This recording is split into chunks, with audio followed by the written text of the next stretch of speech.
Hi friends, ಎಲ್ಲರೂ ಹೇಗಿದ್ದೀರಾ? ಎಲ್ಲರೂ ಚೆನ್ನಾಗಿದ್ದೀರಾ ಅಂತ ನಾನು ತಿಳ್ಕೊಂಡಿದ್ದೀನಿ.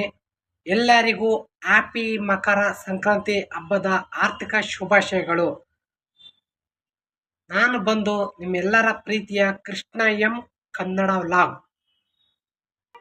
ಇವತ್ತು ಏನಪ್ಪ ವಿಡಿಯೋ ಕಂಟೆಂಟ್ ಮಾಡ್ತಾ ಇದ್ದೀನಪ್ಪ ಅಂತಂದರೆ, ಇವತ್ತು ಸಂಕ್ರಾಂತಿ ಹಬ್ಬ ಅಲ್ವಾ. ಇವತ್ತು ಸಂಕ್ರಾಂತಿ ಹಬ್ಬದಲ್ಲಿ ನಮ್ಮ ಹೆಣ್ಣು ಮಕ್ಕಳು, ಅಕ್ಕ ತಂಗಿಯರು, ಅಮ್ಮಂದಿರು ಹೀಗೆಲ್ಲ ಇವತ್ತು ಮನೆಗಳಲ್ಲಿ ಮತ್ತು ಸಿಟಿಗಳಲ್ಲಿ ಮತ್ತು ಹಳ್ಳಿಗಳಲ್ಲಿ ಹೇಗೆಲ್ಲ ಹಬ್ಬದ ಆಚರಣೆ ಮಾಡ್ತಾರೆ ಫ್ರೆಂಡ್ಸ್, ಅದರ ಬಗ್ಗೆ ಇವತ್ತು ನನ್ನ ಇದೊಂದು ವಿಡಿಯೋ ಅಂತಾನೆ ಹೇಳ್ತಾ ಇದ್ದೀನಿ. ಇದರಲ್ಲಿ ಬಂದ ತಕ್ಷಣ ಹೊಸ ವರ್ಷ ಆದ ತಕ್ಷಣ 14ನೇ ತಾರೀಕು, ಪ್ರತಿ ವರ್ಷ 14ನೇ ತಾರೀಕು ಬಂದಿರುವಂತಹ ಮಕರ ಸಂಕ್ರಾಂತಿ ಹಬ್ಬದಲ್ಲಿ ಎಲ್ಲ ಹೆಣ್ಣು ಮಕ್ಕಳು ಮಾಡದಂತಹ ಇದೊಂದು ಹಬ್ಬ ಎಂದರೆ ಅದು ಮಕರ ಸಂಕ್ರಾಂತಿ ಹಬ್ಬಗಳು ಅಂತ ಹೇಳ್ತೀನಿ.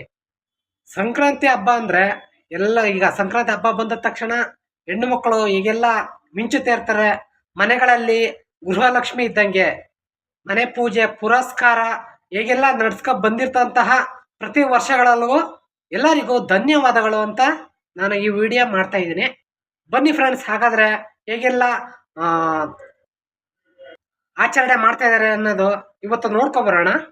ಇವತ್ತು ಹೆಣ್ಣು ಮಕ್ಕಳು ಮಾರ್ನಿಂಗ್ ಎದ್ದ ತಕ್ಷಣ ಅವರವರ ಪಾಡುಗಳು, ಕೆಲಸಗಳು, ಬಟ್ಟೆ ಒಗೆಯೋದಾಗಿರ್ಬೋದು, ಪಾತ್ರೆ ಬೆಳಗೋದಾಗಿರ್ಬೋದು, ದೇವ್ರ ಸಾಮಾನು ತೊಳೆಯೋದಾಗಿರ್ಬೋದು, ಎಲ್ಲ ಶುಚಿಯಾಗಿ ಎಲ್ಲ ಬೆಳಗ್ಗೆ ಸ್ನಾನ ಮಾಡಿ ಮುತ್ತೈದೆಯಾಗಿ ಹಣೆಗೆ ಕುಂಕುಮ ಇಟ್ಕೊಂಡು ಪೂಜೆ ಪುರಸ್ಕಾರ ಮಾಡಿಕೊಂಡು ಹೂವು ಅಲಂಕಾರ ಮಾಡಿ ಹಣ್ಣು ಕಾಯಿ ಹೊಡೆದು ಮತ್ತು ಎಳ್ಳು ಬೀರನ್ನ ಪೂಜೆ ಮಾಡಿ ಇಟ್ಟು ಹೀಗೆಲ್ಲ ಸಂಸ್ಕೃತಿಯನ್ನು ಮಾಡ್ಕೊಬರ್ತಾ ಇದ್ದಾರೆ ಹೆಣ್ಮಗಳು ಅನ್ನೋದು ಲಕ್ಷಣಗಳು. ಇಂಥ ಹಬ್ಬಗಳಲ್ಲಿ ಕಾಣುವ ಹೆಣ್ಮಕ್ಳು ಏನು ಅಂತಂದರೆ ಮುತ್ತೈದೆಯಾಗಿ ಮತ್ತು ಲಕ್ಷ್ಮಿಯಾಗಿ ಪಳ ಅಂತ ಹೊಳಿತಾ ಇರ್ತಾರೆ ನೋಡಿ. ಅದೇ ಗಂಡು ಮಕ್ಕಳು ಏನಪ್ಪ ಅಂತಂದರೆ ಕೆಲಸ ಹೋಗೋರು ಹೋಗ್ತಾರೆ, ಕೆಲವೊಂದು ಆಫೀಸ್ಗಳು ರಜೆ ಇರ್ತವೆ, ಅವರು ಅಷ್ಟೇ ಮನೆಗಳಿಗೆ ಸ್ನಾನ ಮಾಡಿ ಶುಭ್ರವಾದ ಬಟ್ಟೆ ಹಾಕ್ಕೊಂಡು ಪೂಜೆ ಮಾಡಿ ಅವ್ರು ಮಾಡಿದಂಥ ಹೆಂಡತಿದಿರು ಮಾಡುವಂತಹ ಪೂಜೆ ಪುರಸ್ಕಾರಗಳಲ್ಲಿ ಎಳ್ಳು ಬೀರು ಸಮೇತ ಕೊಟ್ಟು ಹೇಗೆಲ್ಲ ಆಚರಣೆ ಮಾಡ್ತಾ ಇದ್ದಾರೆ ಅನ್ನೋದು ಇದು ನಮ್ಮ ಸಂಸ್ಕೃತಿಯ ಹೆಮ್ಮೆ. ಸಿಟಿಗಳಲ್ಲಿ ನೋಡಿ ಯಾವುದೇ ಕರ, ಹಸು, ಆಡು, ಮೇಕೆ ಯಾವುದೂ ಇರುವುದಿಲ್ಲ.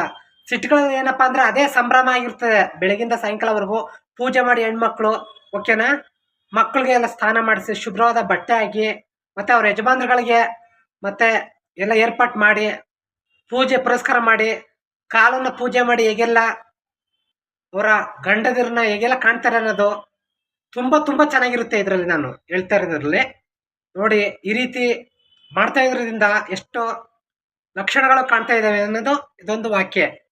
ಸಿಟಿಗಳು ಏನಪ್ಪ ಅಂದರೆ ಸಂಭ್ರಮ ಆಚರಣೆಯಲ್ಲಿ ಪಳ ಅಂತ ಹೊಳಿತಾ ಇರ್ತಾರೆ. ಅದೇ ಹಳ್ಳಿಗಳಲ್ಲಿ ಬಂದ್ಬಿಟ್ಟು ನೋಡಿ, ನಮ್ಮ ಹಳ್ಳಿಗಳಲ್ಲಿ ಯಾವ ರೀತಿನೂ ಸಂಕ್ರಾಂತಿ ಹಬ್ಬ ಅಂತಂದರೆ ನೋಡಿ, ಹೆಣ್ಣು ಮಕ್ಕಳು ಪೂಜೆ ಮಾಡಿ ಪುರಸ್ಕಾರ ಮಾಡಿ ಹಸುಗಳನ್ನು ಮೇಯಿಸಿ ಹಾಲು ಕರೆದು ಹುಲ್ಲು ಕರೆದು ಎಲ್ಲ ಮಾಡಿಕೊಂಡು ಗಂಡದಿರು ಮತ್ತು ಜಮೀನು ಕೆಲಸ ಮಾಡಿಕೊಂಡು ನೋಡಿ ಹಬ್ಬಗಳಲ್ಲೂ ಕೆಲಸ ಮಾಡ್ತಾರೆ. ಹಬ್ಬಗಳು ಕೆಲಸ ಮಾಡ್ಕೊಂಡು ಮಧ್ಯಾಹ್ನ ಬಂದು ಹಸ ಮೇಯಿಸ್ಕೊಂಡು ಬಂದು ಹಾಲು ಕರೆದು ಹುಲ್ಲು ಕುಯ್ಕೊಂಡು ಬಂದು ಸಂಭ್ರಮ ಆಚರಣೆಯನ್ನು ಸಾಯಂಕಾಲ ಮಾಡ್ತಾರೆ. ನಮ್ಮ ಕಡೆ ನಮ್ಮ ಹಳ್ಳಿ ಅಂದರೆ ಸಂಕ್ರಾಂತಿ ಹಬ್ಬ ಅಂದರೆ ಫುಲ್ ಜೋರಿರುತ್ತೆ ನೋಡಿ.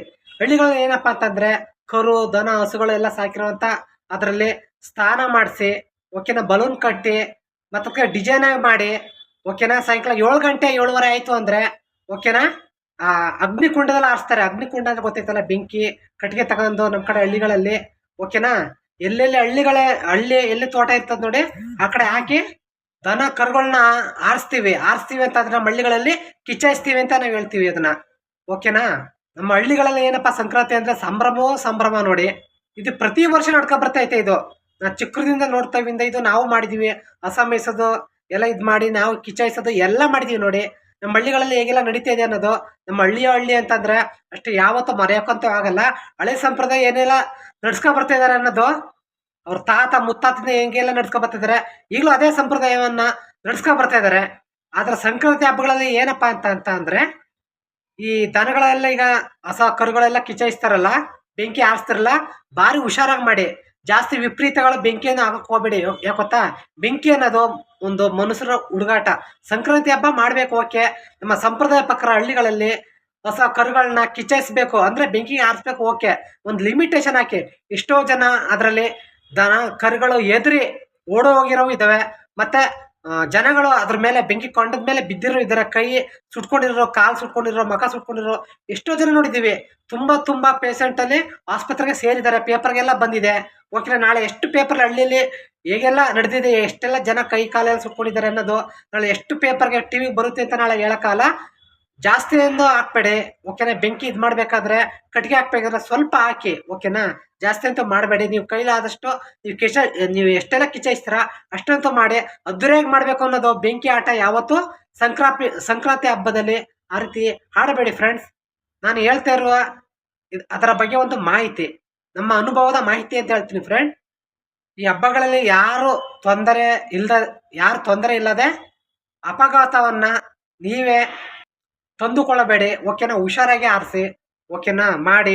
ಇದರಲ್ಲಿ ಯಾವುದೇ ರೀತಿಯ ಅನಾಹುತಗಳು ಮಾಡ್ಕೋಬೇಡಿ ಫ್ರೆಂಡ್ಸ್. ಕೈ ಮುಗಿದು ಕೇಳ್ಕೊತಾ ಇದ್ದೀನಿ ಈ ಸಂಕ್ರಾಂತಿ ಹಬ್ಬಗಳಲ್ಲಿ. ಯಾಕೆ ಅಂದ್ರೆ ನಿಮ್ಮ ಫ್ಯಾಮಿಲಿ ಒಂದು ಕುಟುಂಬ ಕಾಯ್ತಾ ಇರುತ್ತೆ, ಓಕೆನಾ. ನಮ್ಮ ಯಜಮಾನ್ರು ಹೊಸ ಕರುಗಳನ್ನ ಕಿಚ್ಚೈಸಕ್ ಹೋಗಿದ್ದಾರೆ, ಹುಷಾರಾಗಿ ಬನ್ನಿ ಅಂತಾನೆ ನೋಡಿ ಹೊಸ ಕರುಗಳಿಗೆ ಪೂಜೆ ಮಾಡಿ ಕಳಿಸ್ತಾರೆ, ಓಕೆನಾ. ದನ ಕಿಚ್ಚಾಯಿಸ್ಕೋಬೇಕಾದ್ರೆ ಆರತಿ ಮತ್ತೆ ಕಾಯೆಲ್ಲ ಹೊಡಿತಾರೆ, ಹುಷಾರಾಗಿ ಬನ್ನಿ ಅಂತ, ಓಕೆನಾ. ಒಂದು ಕುಟುಂಬ ಕಾಯ್ತಾ ಇರ್ತದೆ. ನೀವು ತೊಂದರೆನ ಹಬ್ಬಗಳಲ್ಲಿ ಖುಷಿಯಾಗಿ ಇರ್ತೀರಾ, ಓಕೆನಾ. ಖುಷಿಯಾಗಿರ್ತೀರಾ, ಕಿಚ್ಚೈಸಕ್ಕೆ ಹೋಗ್ತೀರಾ. ನೀವು ಅನಾಹುತ ಮಾಡ್ಕೊ ಬಂದಾಗ ಹಬ್ಬಗಳಲ್ಲಿ ಖುಷಿ ಇರೋದು ಆಮೇಲೆ ಖುಷಿ ಎಲ್ಲ ಹೊಂಟೋಗ್ಬಿಡುತ್ತೆ. ಈ ರೀತಿ ಆಯ್ತಲ್ಲಪ್ಪ ಅಂತ ಹಾಸ್ಪಿಟ್ಲು ಈ ರೀತಿ ಹೋಗೋದು, ಈ ರೀತಿ ಎಲ್ಲ ಅನಾಹುತಗಳು ತಗೋಬೇಡಿ. ಯಾಕೆಂದ್ರೆ ಈ ಹಬ್ಬಗಳಲ್ಲಿ ಎಲ್ಲರೂ ಖುಷಿಯಾಗಿ ಇರ್ತಾರಲ್ಲ, ಖುಷಿಯಾಗಿ ಇರಬೇಕು, ಓಕೆನಾ. ಅನಾಹುತ ಬಂದಾಗ ಯಾವತ್ತೂ ಈ ಸಂಕ್ರಾಂತಿ ಹಬ್ಬಗಳಲ್ಲಿ ಖುಷಿಯಾಗಿರ್ಬೇಕೇ ಹೊರತು ಅನಾಹುತದಿಂದ ಮನೆಯವರಿಗೆ ಎಂಥದ್ದು ಅನಾಹುತ ಆಘಾತಗಳನ್ನು ತಂದ್ಕೋಬೇಡಿ ಅಂತ ಹೇಳ್ತಿದ್ದೀನಿ. ಯಾಕಪ್ಪ ಅಂತಂದ್ರೆ ನೀವು ಬೆಳಗ್ಗೆಯಿಂದ, ಓಕೆನಾ, ಪೂಜೆ ಪುರಸ್ಕಾರ ಮಾಡಿ ಎಳ್ಳು ಬೀರು ತಿಂದು ಮಕ್ಕಳ ಜೊತೆ ಕಾಲ ಕಳೆದು, ಓಕೆನಾ, ಸಂಸಾರದ ಜೊತೆ ಚೆನ್ನಾಗಿದ್ದು ಅದೇ ಸಾಯಂಕಾಲ ನೀವು ಹೊಸ ಕರುಗಳನ್ನ ಕಿಸಿಸಕ್ಕೆ ಹೋದಾಗ ಅಷ್ಟೇ ಸೇಫಾಗಿ ಬನ್ನಿ ಅನ್ನೋದು ನಿಮ್ಮ ಹೆಂಡತಿಯರ ಆಸೆ ಅಂತ ಹೇಳ್ತಾ ಇದ್ದೀನಿ. ಎಲ್ಲರೂ ಗುಣಮುಖವಾಗಿ ಚೆನ್ನಾಗಿ ಹಾರೈಸ್ಕೊಂಡು ಬರಲಿ ಅನ್ನೋದು ಆಸೆ. ನೀವೇನಪ್ಪ ಅಂದರೆ ಅಷ್ಟು ನೀವು ಕರು ದನಗಳನ್ನ ಪಾಪ ಅವು ನಿಮ್ಮನ್ನ ಸಾಕ್ತಾ ಇರ್ತವೆ, ಓಕೆನಾ. ನೀವು ಅವ್ರನ್ನ ಹೊಸ ಕರುಗಳನ್ನ ನೀವು ಸಾಕ್ತೀರಾ, ಅವು ನಿಮ್ಮನ್ನ ಸಾಕುತ್ತೆ, ಓಕೆನಾ. ಅಷ್ಟೇ ಹುಷಾರಾಗಿರ್ಬೇಕು. ನೀವು ತೊಂದರೆ ತಗೋಬಾರ್ದು, ಅವಕ್ಕೂ ತೊಂದರೆಗಳಾಗಬಾರ್ದು. ನಾನು ನೋಡಿರೋ ಮಟ್ಟದಲ್ಲಿ ಹಳ್ಳಿಗಳಲ್ಲಿ ಏನಪ್ಪ ಅಂದರೆ ಬೆಂಕಿ ಕಂಡ್ರೆ ಭಯ. ಹೊಸ ಕರುಗಳಿಗೆ ನೋಡಿದ್ರಲ್ಲ, ಬೆಂಕಿ ಕಂಡ್ರೆ ಭಯ. ಹಗ್ಗನ ಕಿತ್ಕೊಂಡು ಹೋಗುತ್ತೆ, ಹಗ್ಗನ ಕಿತ್ಕೊಂಡು ಹೋಗ್ಬಿಡುತ್ತೆ. ಯಾಕೆಂದ್ರೆ ಬೆಂಕಿ ಕೆಂಡಗಳಲ್ಲಿ ಸಿಯಾಕ ಬಿದ್ದಿರ್ತೀರ, ಇಲ್ಲ ಕಾಲು ಇಡೋದಾಗ್ಲಿ ಸುಟ್ಕೊಳ್ಳೋದಾಗ್ಲಿ ಇರ್ತೀರಾ. ಹಸು ಆ ನೈಟ್ ಎಲ್ಲೂ ಓಡೋಗುತ್ತೆ ಅಂತ ಹೇಳಕ್ಕಾಗಲ್ಲ, ಭಯಪಟ್ಟು ಎದ್ರುಕೊಂಡು ಎಲ್ಲೂ ಹೋಗುತ್ತೆ ಅಂತ ಹೇಳಕ್ಕಾಗಲ್ಲ. ನನ್ನ ಅನುಭವ ಪ್ರಕಾರ ನಾನೆಲ್ಲ ಹುಡ್ಕಾಡಿದ್ದೀನಿ. ಎಷ್ಟೋ ಜನ ಹಸು ಕರುಗಳನ್ನ ಕಳ್ಕೊಂಡಿದ್ದಾರೆ, ಎಲ್ಲೆಲ್ಲ ತೋಟಕ್ಕೆ ಹೋಗ್ಬಿಟ್ಟಿದೆ, ಓಕೆನಾ. ಅದೆಲ್ಲೆಲ್ಲಿ ನುಗ್ಗಿದೆ ಅಂತ ಹೇಳಕ್ಕಾಗಲ್ಲ. ಭಯದಲ್ಲಿ 1 ಕಿಲೋಮೀಟರ್ ಓಡ್ತು ಅಂದ್ರೆ ಎಲ್ಲಿ ಹೋಯ್ತು ಅಂತ ನೀವು ಹುಡುಕ್ತೀರಾ, ಬೆಳಗ್ಗೆ ಹುಡುಕ್ತೀರಾ, ಇಲ್ಲ ಬೇರೆ ಯಾರು ಸಿಕ್ಕಿರುತ್ತೆ. ಆ ರೀತಿ ಅನಾಹುತಗಳನ್ನ ತಗೋಬೇಡಿ. ಹುಷಾರಾಗೆ ಆ ದೇವಿಯಿಂದ ಆ ವಿಘ್ನೇಶ್ವರಿಗೆ ಬೆಂಕಿ ಹಚ್ಚಿ ಎಲ್ಲ ಒಳ್ಳೇದಾಗ್ಲಿ, ಯಾರಿಗೂ ತೊಂದರೆ ಆಗ್ಬಾರ್ದು ಅಂತ ಲಿಮಿಟೇಷನ್ ಮಾಡಿ ಈ ಹಬ್ಬಗಳನ್ನ ಆಚರಣೆ ಮಾಡಿ ಅಂತ ಹೇಳ್ತಾ ಇದ್ದೀನಿ. ಈ ಬೆಳಗ್ಗೆಯಿಂದ ಎಳ್ಳು ಬೀರು ತಿನ್ಕೊಂಡು ಸಂತೋಷವಾಗಿ ನಿಮ್ಮ ಫ್ಯಾಮಿಲಿ ಕುಟುಂಬ ಸಮೇತರಾಗಿ ಚೆನ್ನಾಗಿರ್ತೀರ ಫ್ರೆಂಡ್ಸ್, ಓಕೆನಾ. ಯಾರಿಗೂ ಅನಾಹುತ ಆಗಬಾರ್ದು ಅಂತ ಇದೊಂದು ವಿಡಿಯೋ ಮಾಡ್ತೀನಿ ಫ್ರೆಂಡ್ಸ್. ಸಂಕ್ರಾಂತಿ ಹಬ್ಬದಲ್ಲಿ ಎಲ್ಲರೂ ಆಚರಣೆಯಿಂದ ಸಂಭ್ರಮದಿಂದ ಚೆನ್ನಾಗಿ ಖುಷಿಯಿಂದ ಮಾಡಿರ್ತೀರ. ಅದೇ ಖುಷಿಯಿಂದ ಅವಕ್ಕೆ ಮೂಗ ಪ್ರಾಣಿಗಳಿಗೆ ಅದೇ ಖುಷಿನೇ ಕೊಡಿ ಅಂತ ಹೇಳ್ತೀನಿ ಫ್ರೆಂಡ್ಸ್. ನಾನೇನು ಜಾಸ್ತಿ ಮಾತಾಡೋಲ್ಲ ಫ್ರೆಂಡ್ಸ್. ನಾನು ಮಾಡಿರೋ ವಿಡಿಯೋಗಳಲ್ಲಿ ಏನಾದರೂ ಸಣ್ಣ ಪುಟ್ಟ ತಪ್ಪಿದ್ರೆ ಎಲ್ಲರೂ ಬಟ್ಟೆ ಹಾಕೊಂಡು ತಣ್ಣೀರು ಬಟ್ಟೆಗೆ ಇಟ್ಕೊಂಡು ತಣ್ಣಗೆ ಹೊಟ್ಟೆಗೆ ಇಟ್ಕೊಂಡು ಎಲ್ಲರೂ ಕ್ಷಮಿಸಬೇಕಾಗಿ ಇವನೆಂತನು ಕೋರಿ ಇಲ್ಲಿಗೆ ಕೈ ಮುಗಿತಿದ್ದೀನಿ. ಯಾರೆಲ್ಲ ಹೊಸಬ್ರು ನೋಡ್ತಾ ಇದ್ರ ಎಲ್ಲರೂ ನನ್ನ ವಿಡಿಯೋ ನೋಡ್ತಾ ಇರ್ತಾರೋ ಎಲ್ಲರೂ ಸಬ್ಸ್ಕ್ರೈಬ್ ಆಗ್ರಿ, ಶೇರ್ ಮಾಡಿ ವಿಡಿಯೋನ. ಎಲ್ಲ ಲೈಕ್ ಕೊಟ್ಟಿಲ್ಲ ಲೈಕ್ ಕೊಡಿ, ಫುಲ್ಲು ವಿಡಿಯೋ ನೋಡಿ, ಓಕೆನಾ. ಸ್ಕಿಪ್ ಮಾಡಬೇಡಿ, ಓಕೆನಾ ಫ್ರೆಂಡ್ಸ್. ಎಲ್ರಿಗೂ ಬಾಯ್ ಫ್ರೆಂಡ್ಸ್.